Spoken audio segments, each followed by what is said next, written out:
Thank you, Father God, for this day, August 21, 2025. Solomon's wisdom to a wise in godly life.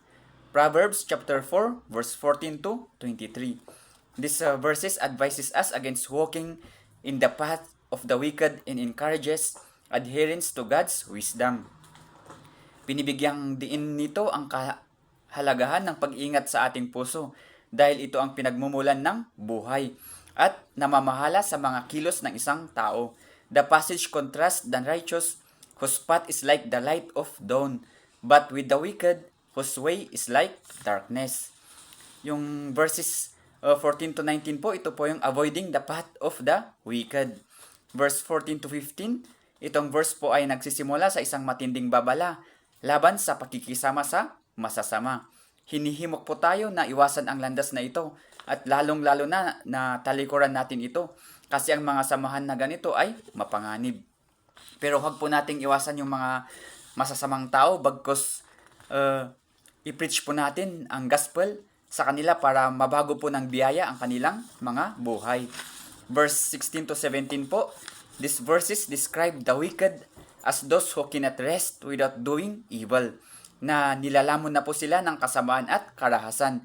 They are driven by their desires to harm others and are portrayed as restless and destructive.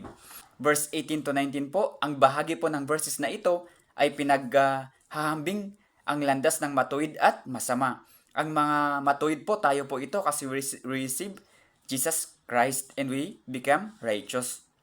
Ay inihahalin tulad po tayo sa liwanag ng bukang liwayway na we are growing brighter and brighter, na sumasagisag po sa ating landas patungo sa kalinawan at pangunawa. Sa kabilang banda po, ang mga masasama ay inihahambing sa malalim na kadiliman. They are lacking of knowledge at natitisod po sila sa kanilang daan. Verse 20 to 23 po, binibigyan din po dito ang kahalagahan ng pagsunod sa mga salita ng Diyos. Hinihimok po tayo na makinig, alalahanin at panatilihin sa ating mga puso ang mga salita ng Diyos. The powerful statement about guarding one's heart as it is the source of life and determines the course of one's actions. We should pay attention to the word. We should keep the word in our heart because God's words bring life and health, and we should guard our heart.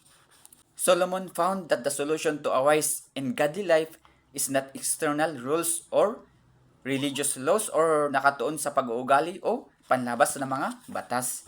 But the solution is in guarding the internal life of our heart. Because verse 23 says, above all else, guard your heart for everything you do flows from it. Ito po ang pangunahing solusyon. Watch over our inner life with vigilance kasi po our heart determines the direction and quality of our entire life.